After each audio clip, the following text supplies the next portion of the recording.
Hello everyone, I'm Captain Logan. Welcome back to the adventurous but disenchanting Comic Vault. This time it's another You Made Me Read, and you made me read Batgirl and Robin Thrillkiller, the 3-issue period Elseworlds piece that came out in 1997, or I should say the tail end of 1996, because when you see January 97 on a cover, that means that would have been on the shelf around November or December of 1996. This was requested on Patreon by Elliot Slater, and thanks very much to you, because this is a thing that I've had in my collection for a long time and have never thought to sit down and finally take a look at. I really enjoy reading Elseworlds stories, but there are a lot of them that I don't know. I've reviewed a few here and there on the channel, and I think a lot of folks that watch us kind of know me as an Elseworlds fan, but there's just a couple that I bandy about a lot. I really like Speeding Bullets. I really like the original Gotham by Gaslight. The movie is interesting,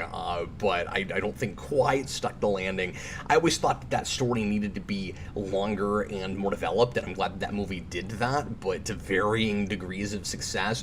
And anyway, so I've read some of these, but there are a lot that I don't know, and some that I've always meant to review, like Robin 3000, which is very bizarre and not great, and certainly not as good as this. But anyway, I'm glad that I finally looked at this. I always thought this title was really provocative, and it sounded really interesting, and having read it, I think it's a really cool title, and I'll talk about that after a while, because I wasn't sure what exactly that meant, and I liked that it is actually about something, but it's not just, trying to be provocative. It is a hard-boiled, noirish kind of crime story, detective story, set in the early 1960s, and the what-if statement of this, if there is one, is what if Bruce Wayne was poor and didn't have his fortune when his parents died? And going the other way, what if Batgirl was rich instead of Batman? And, of course, when I say what-if statement, it's a lot looser than the way Marvel handles what-if. What-if and Elseworlds are really different kinds of things. What-if is usually set very specifically in a diverging version of the Marvel 616 universe. So we like to, with The Watcher, say that those are all their own separate universes, but they diverge off because of choices people make. And so if somebody does something different than they did in the same story in a different universe, now there's a story to tell. So it always starts at a familiar place and, where you were already in that universe. And Elseworlds is almost the opposite of that, where it's a world that already looks very different from the one you're familiar with, and the universe is always moving toward entropy. So by the end of the story, it starts to look a little bit closer to what you're familiar with. Some of the names and faces from the beginning might be the same, but the roles are different, motivations can be different, time periods, a setting, all of those things can be different. And so the idea is we're in a transition period from the late 50s into the early 60s. I should mention real quick that we've got Howard Chaykin writing here, who of Shadow fame, who writes a lot of these kinds of hard-boiled crime stories that are set in the early to mid 20th century, and that are inspired a lot by and throwing back a lot to pulps. I think this one is also going to a lot of men's adventure novels and that sort of thing, particularly with the covers and even the interiors. So this, artist here is Daniel Barathen, who I'm not immediately familiar with from anything else. I should have looked him up, but I don't immediately recognize his work. He's doing some really cool watercolor drawings here to give you a really good, unique atmosphere and gritty detective flavor. And his interiors look just like the covers, and so I think that the interiors themselves are not just pulp throwbacks, but also kind of throwbacks to what covers of those kind of, Raymond Chandler type novels and things like that would have looked like. So Batgirl comes up with the Batmantle first in this, and the idea is you have, as you often do, a really corrupt police department, of course, in Gotham, and Gordon is... We've all read this story before, a million times, where Gordon, and since this especially, where Gordon is trying really hard to stamp out the corruption in the police force, but that's difficult because of bureaucracy and because he's having to fight the very people that he relies on in order to stamp out a crime on the streets of Gotham, just like in Batman Begins and Dark Knight.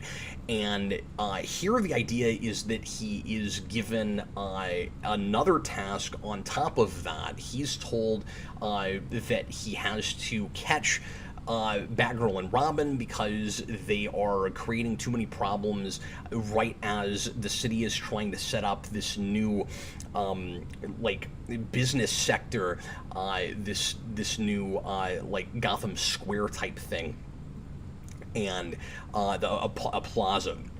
And so it's all about PR, and the mayor simply doesn't want that ruined by these vigilantes. And of course, he's also corrupt and doesn't care about what's happening with all the cops on the take in the force. And the difficulty that Gordon sees himself with is that Batgirl and Robin seem to be actually trying to solve the same problem that he wants to solve, which is all of these cops trying to, that are abusing their power and are trying to get bribes from people and get,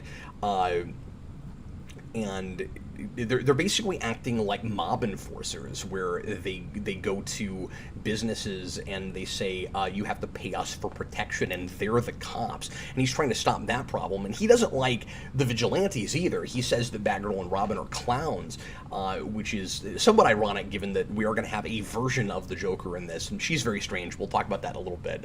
We have a female version of the Joker in this, the Joker. But anyway, but at the same time, he's got this great line where he says, there are a lot of really, really great melodramatic dialogue in this that is appropriately melodramatic, where he says, who are the bad guys anyway?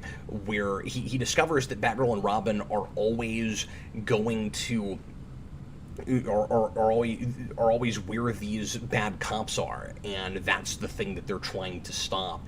And he's having to go after them where the eye on the ball should be on these bad cops. So he goes to Detective Bruce Wayne and ask him to work on both of these cases at the same time, which makes sense because these vigilantes are where these bad cops are.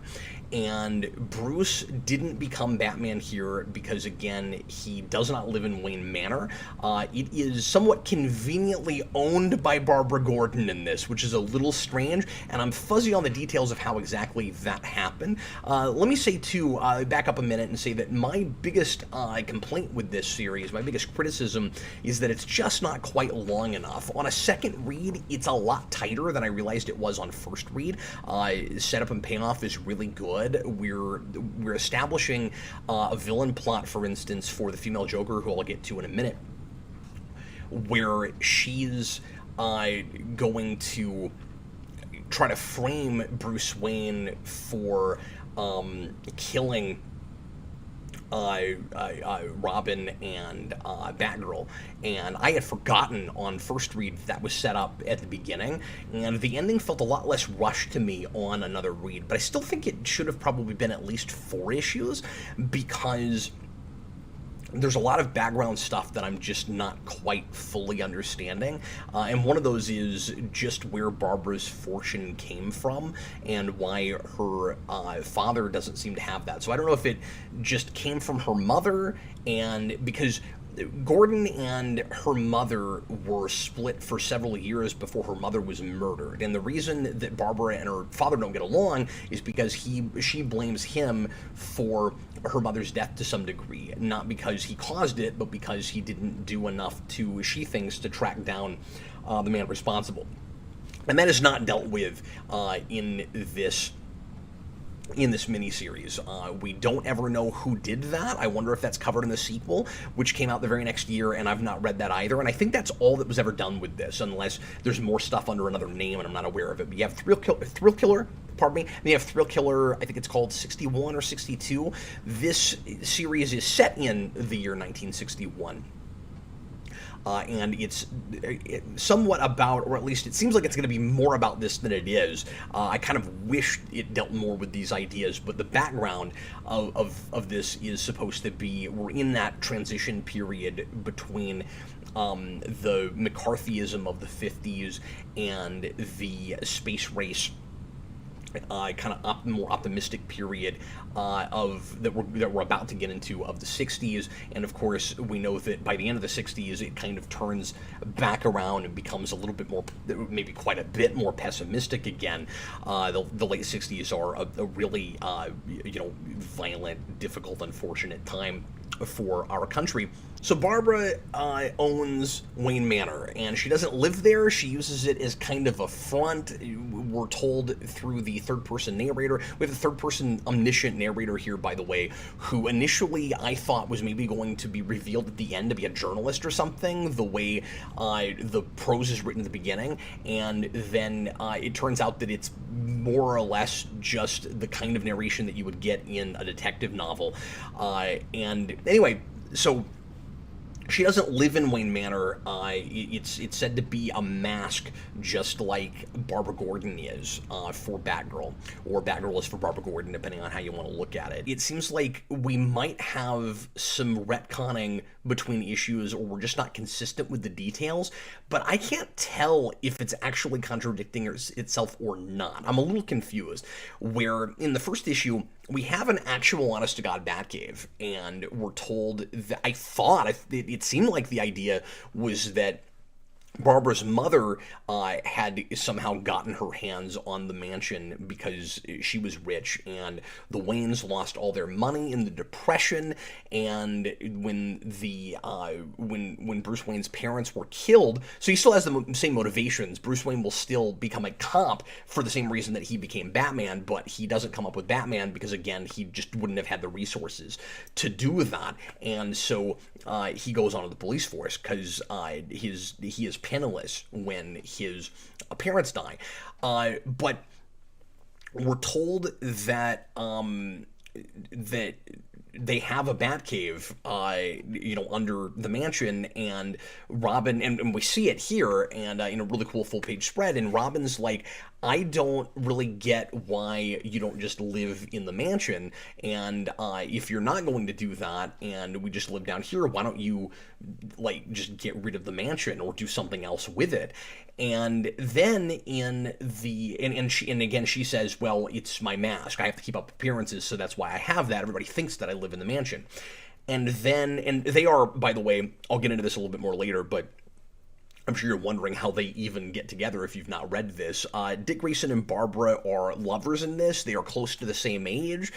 There's a bit of a love triangle, kind of, with Bruce Wayne, although that never really culminates in anything, because, spoiler alert, by the end of this, and I'm going to spoil everything like I always do in the vault, but by the end of this, we'll see Dick Grayson actually getting killed, and so we have one big kiss scene with her and Bruce Wayne when he figures out that she's Batgirl, and it's real typical 50s and 60s cinematic type stuff, where they just have this animal magnetism, I guess, that they can't deny, and they make out for a minute, and it's like, oh no, kind of, oh no, what have we done? And you sort of think that that's going to lead into, a big argument between the three of them later. Maybe it's going to be a more typical love triangle, but then Dick Grayson dies at the hands of female Joker before we even have a chance to deal with any of that.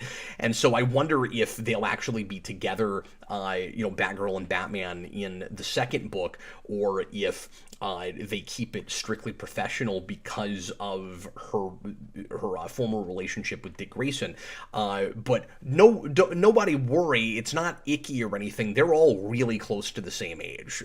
She is 4 years older than Dick Grayson, and Batman is only 2 years older than she is, and the reason that they've got to be close in age, and we make it, I'll get back to the contradiction thing in a second, and we make it a lover situation is because of the Thrillkiller notion, the idea that the main reason that at least Robin has become a vigilante is just for the excitement of it, the adventure, the thrills, and Barbara is, I think, a little conflicted. It's talked about like that's her main motivation as well, but then she got into this because her mother died and she doesn't think that Gordon is doing a good enough job, which is a really interesting motivation for Barbara Gordon to have, a version of her, that her father is not up to snuff and isn't doing a good enough job, whether you can blame that fully on him or not. He seems like a competent cop. He's pretty much,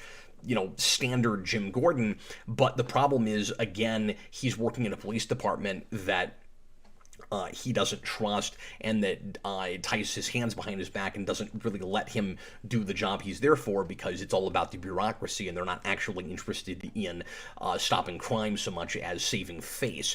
And she is, and you know, she wants to actually stop crimes, but she also really likes looking fabulous and looking sexy and going out and you know, doing the fun side of crime fighting. And the moral of the story at the end of the day is it's not as glamorous as it looks. Putting on costumes and going out and fighting crime would have to be a really dirty, gritty, violent, tragic kind of business. And this setting and atmosphere, the hard-boiled pulp kind of thing, is the perfect way to drive that point home, I think. It's the perfect medium for it. And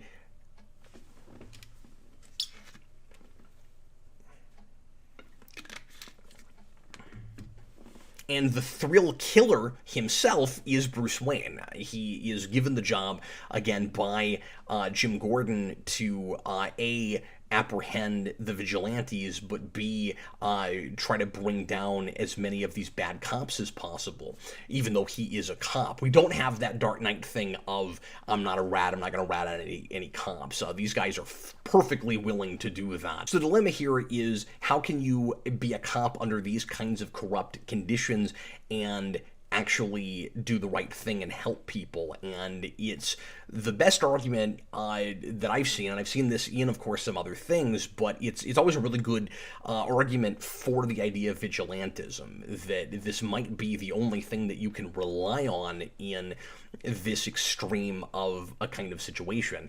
But the downside to that is it's not always as much fun as it looks, and just because you have more freedom as long as you can evade the cops, doesn't mean that you're not going to get hurt or killed, and you have more of a likelihood of that happening to you, or of your family getting hurt, as we'll see with Dick Grayson, than maybe you even would as a cop. And so there's this really great dilemma of which of these things is better. And anyway, Bruce Wayne as the Thrillkiller, he's going to kill the thrills of these vigilantes. Ultimately, at the end of the day, will become a vigilante himself, because he cannot work within these kinds of constraints. So, getting back to the whole contradiction thing that I started minutes ago, it's weird that we have a Batcave when in the very next issue we're going to talk about it like Wayne Manor itself is a figurative Batcave, and we never see the actual cave again. Like, this does appear to be a cave. I'm seeing in the background what looks like cave walls. There's a spiral staircase that descends into a subterranean area. They get through it, they get into it through the classic grandfather clock that opens up. It's a Batcave, but later on, we're going to just operate out of Wayne Manor itself, and they're going to talk about it again like it's a figurative Batcave. So here they are, just in the mansion, and I don't understand that. And then there's a third contradiction that I noticed. So you have that, and you have the way Barbara seemed to have gotten the mansion, because like I said, in the first issue it's talked about like her mother got it. In the second issue, and the second and third issue are consistent with each other. It's almost like the first and second issue came out months apart from each other, but I'm pretty sure they didn't.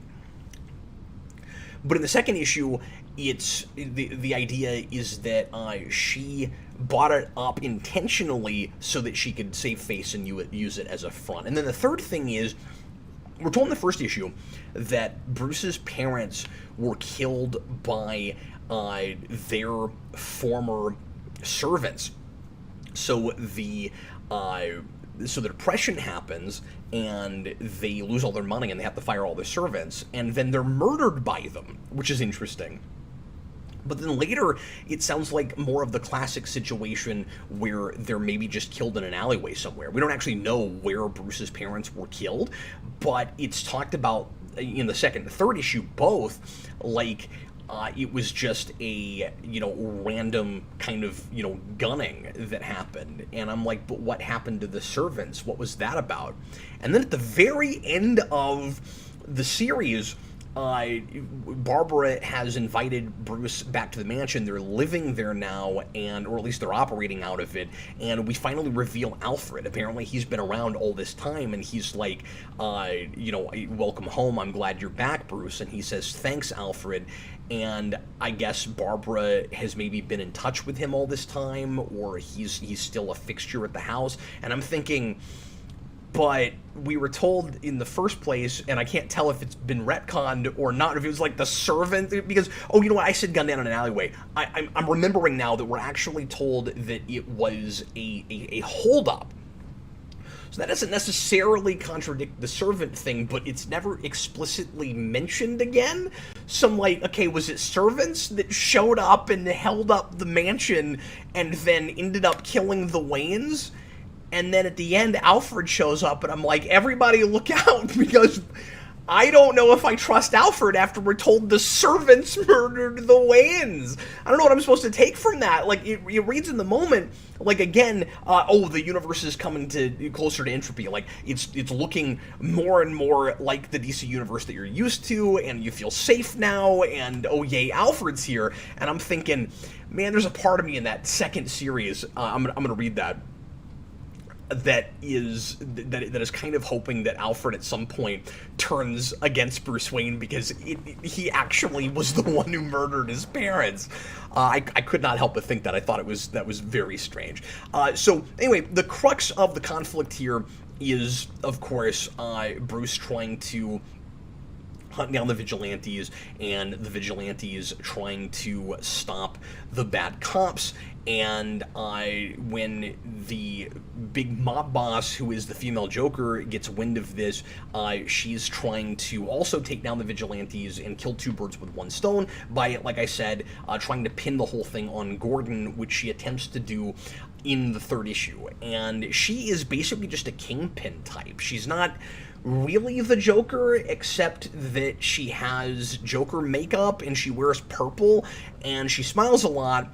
And this is another thing that I wish we'd fleshed out, because I don't fully understand what we're talking about. We're told that she likes to partake too much of her own product. And I assume we're talking about drugs of some kind, but I don't actually know what her mob group is peddling. And I don't know if that means she's taking something sort of like a Joker toxin, and maybe that's making her more insane. That's the best I can come up with, but it's not really in the story, so I don't know.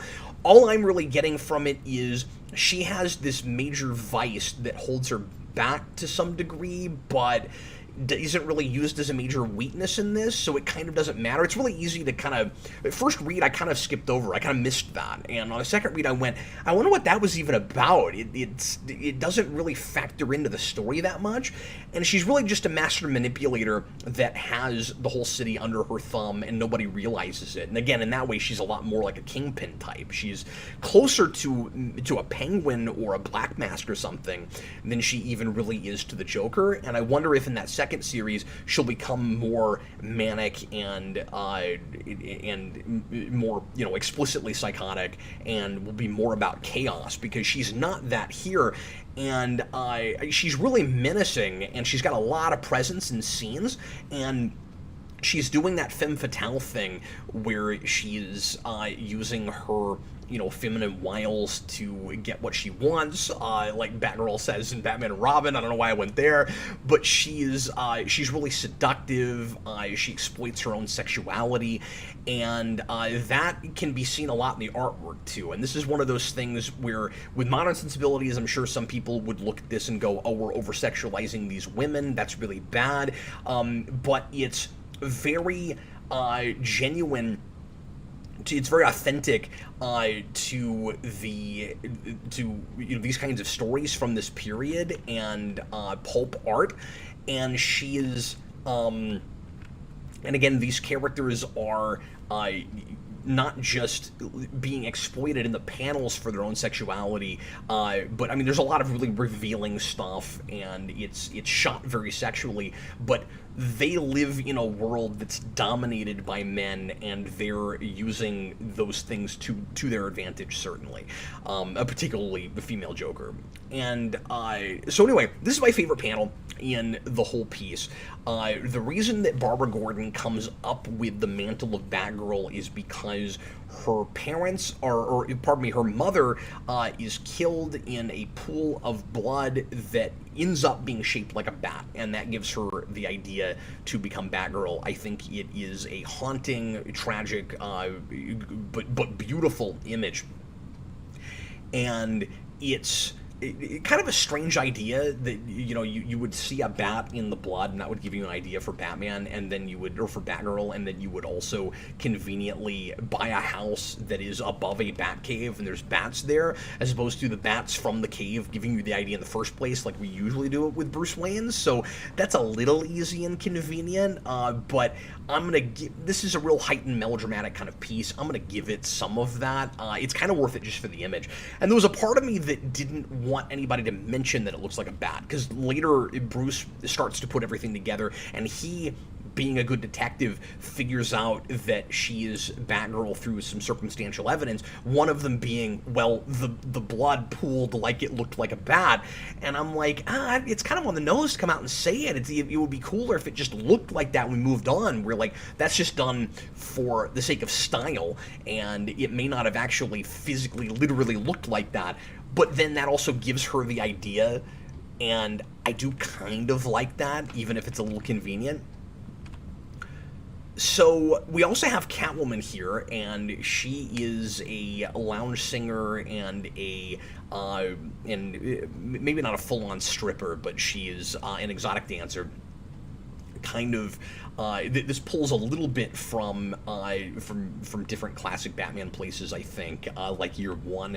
With that, there is certainly some movie Batman here and there. There's definitely some influence from '89 in a few places here, particularly with the idea of a big grand opening of something that's supposed to increase the morale of the city, that where a mayor or a police commissioner is obsessed with that thing going on, and for everybody feeling safe, and to keep up the public relations in the city while we're trying to get that whole thing started. So the plaza in this is sort of like the 200th birthday celebration in Batman '89. But anyway, I digress. So we've got Selina Kyle here, who is basically just here to die. She is a police informant. You always have to have that character, and she gives Bruce information about some of the corrupt cops that ends up letting him bring them to justice, which he does at the same time as the plaza is being unveiled. And of course, in the news, there's a lot of stuff about journalism in this, and in the news that ends up getting swept under the rug. The corruption is so bad that even major things that should be reported on, of course, end up not being reported on. And then Bianca Steeplechase, Joker, is going to did I talk about her name at the beginning? I can't remember. It's very strange. Bianca Steeplechase. I don't know if I'm reaching with this, but the best I can come up with is, again, like Batman '89, Batman and the Joker very often end up at the top of a church fighting. Is that why her name is Steeplechase? I don't know. That's the best I can come up with. That doesn't actually happen in this, and I'm glad, because that would have been really on the nose.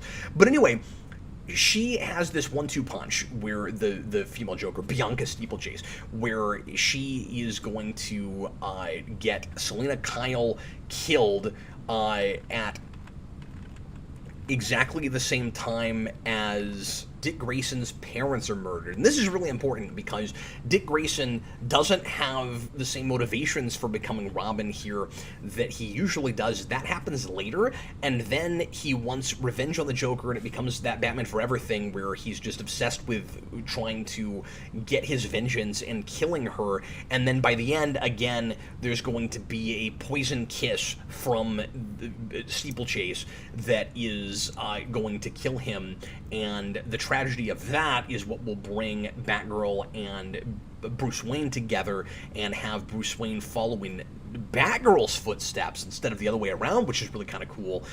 You have this the 60s thing of the very sexualized but also very strong and independent woman with Batgirl. That's really genuine and authentic to this period as well. And they will go off and try to fight crime together in the wake of Robin's death. We're told an end of an era has happened, and it's the start of a new one, and I like that a lot. So the idea is Barbara. Her kind of training period was joining the circus along with Dick Grayson. So his parents are circus people, just like trapeze artists, just like they are in traditional Batman comics. And of course, this being in the 60s, you don't have any trouble imagining him being raised in the circus. And she kind of runs away from home and joins the circus because she's so mad at her father, and that's where they meet and kind of fall in love. It's this very soap opera thing of he's in love with her, hook, line, and sinker, and for her it's a little bit more of a lust thing, which is why she is unsure of whether she'd rather be with him or Bruce Wayne. She's conflicted about that. And he is, really concerned that she's going to run off with Bruce Wayne. But again, it's not going to matter at the end of the day because he's going to die before we have any chance of dealing with any of that. And anyway, Bianca murders his parents in exactly the same way as a Zuko or a Two-Face from Batman Forever would, and their trapezes break and they all die, and then he's out for revenge. So we kill his parents and Catwoman, who never becomes Catwoman, but Selina Kyle, and then himself, all in the span of a couple of issues, like at the end of one, beginning of the other. And like I said, in getting closer to a Batman universe that you're familiar with, we kill off two really huge major Batman characters, which is a lot of fun imagining going into a sequel, because I can't begin to predict where we would go after that, what exactly that would look like. You've got a Joker that is completely different from any I've ever seen, who you barely can call the Joker, and you've not done very much of the rogues at all. And like, you've done Two-Face, but he's just a henchman. You have a club called the Penguin Club, but there is no Oswald Cobblepot. So I really can't predict where you would go with it. And I also wanted to say that I could see this being adapted into another animated movie. We've been doing this with some Elseworlds things in the last few years, and this would be real under the radar. This is not a super popular thing that anybody talks about. Like I said, I don't know that it's ever been traded. If it has, I don't know about it. And I would imagine if we did that, like, it would be a cool, off the beaten path thing to see adapted. And I think you could really flesh it out, and if that second one is good, maybe put them together somehow. But I shouldn't say that until I've read it. I don't know if that's a good idea. But I would be a little bit worried that it would become the Gotham by Gaslight thing, where we would bring in, like, every Batman villain we can think of and really pad it out and make the story less tight and less dense. and then, you know, because Gotham by Gaslight felt the need to do a big twist at the end, which I don't think quite works, or at least I didn't love it, and I would be a little bit worried that this might try to do the same thing, except at least this isn't about a big twist, and that's the thing I like a lot about it. It's a detective story, sort of, but it's much more of a crime story. There's not a big whodunit question. We're not wondering who the bad guy is or how exactly they're pulling off what they're doing. We're following detectives trying to unravel a plot, and we don't really know that much more than they do. Like, we see Bianca apart from them, but there's not we don't have any big grand answers that they don't have. It's really just about the big mystery for them is just where are the bad guys more than anything, and who are the good guys and who are the bad guys. So it's crime fiction before it's a mystery, and I really enjoyed that about it. And if you adapted it, maybe because of that, we wouldn't be so concerned about, oh, well, everybody already knows what the big twist is or who did the big crimes, like with Hush. You know, we had to change who Hush is in that animated movie because everybody knows that, and so it's got to be something else this time. That I liked a little bit better than what was done with Gotham by Gaslight. But I digress. Anyway, at the end of the day, I really enjoyed this for atmosphere and for the kind of, I don't know, purple prose of it and the period dialogue, which I think Chaykin does a really wonderful job of. And like I said, it was a more it was a more tight, well-told story that I gave it credit for first time around. I think it cut some corners, certainly. There's this weird, goofy moment with Steeplechase where Batgirl has we have some gadgets with Batgirl, which is cool, and she has this kind of like sonic noisemaker thing that stops everybody at this party, and it hurts their ears, and she's hoping to use that to help stop Bianca, but conveniently everybody's affected by it but Bianca, but the Joker, and she just says, I'm hard of hearing, so it doesn't really affect me, which is not a plot point that factors before that in any way at all, and she's talking to people, and you'd think if she's hard of hearing, she would have a hard time understanding what people are saying, but that never happens. So I don't know if that's just a joke she's making, and she's able to get away with that for some other reason. Maybe she just is always 5 steps ahead and she has earplugs for some reason. I don't know. But if it's wholesale what she said, that's a cop-out, and it's really goofy. There's a little bit of stuff like that here and there. I will also mention while we're here that there are some places where it's a little hard to tell if I'm looking at Dick Grayson or Bruce Wayne. In side profile, it's no problem because we make a big deal out of how much of a pretty boy Dick Grayson is. Part of the reason that he and Barbara enjoy doing this so much is that they're just like really beautiful people going out looking fantastic.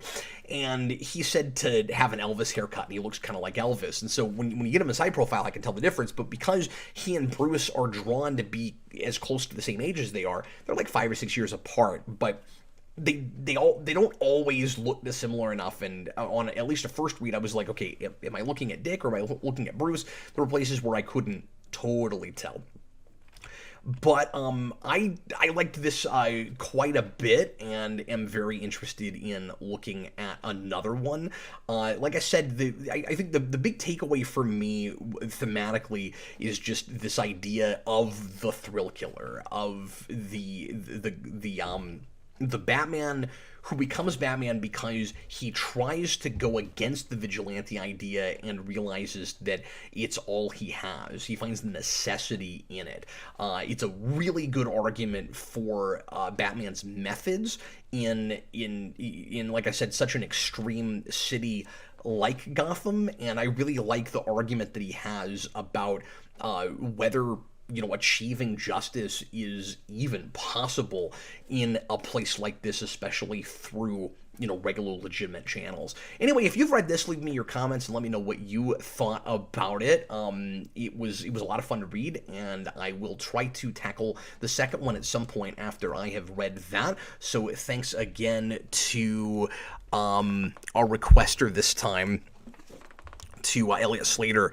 You're great, appreciate you, man. And if you would like to request something, just know that it's gonna be a while because I have a backlog and I'm doing these once a week right now, as much as possible. But I'm gonna be going on hiatus in the not too distant future because my wife is about to deliver twins, so it'll be a little while before I can get to folks' requests. Right now, the wait time is about 3 to 4 months, and it could be even longer than that if I'm not able to do requests right after the twins are born. I just don't know how long I'm going to be on hiatus and when I'm going to be able to come back and start doing these again. I am still taking requests, but I just want folks to understand that there is a wait on that, and in a longer one than there has been. But you can join the $15 tier on Patreon for just 1 month if you want to let that roll over. Your name will get on the list. Don't feel like you have to stay at that tier in order for me to get to your request. If you do that, you'll stay in the rotation, and some folks do that just to support the channel, and you guys are wonderful. Really appreciate you doing that. But really, just $15 is all it takes to do a request. And you can request a comic like this or a movie for an off-the-cuff review as well. And I will see you again real soon, folks, with lots more stuff here on Geeklusion. I was Captain Logan, and happy reading.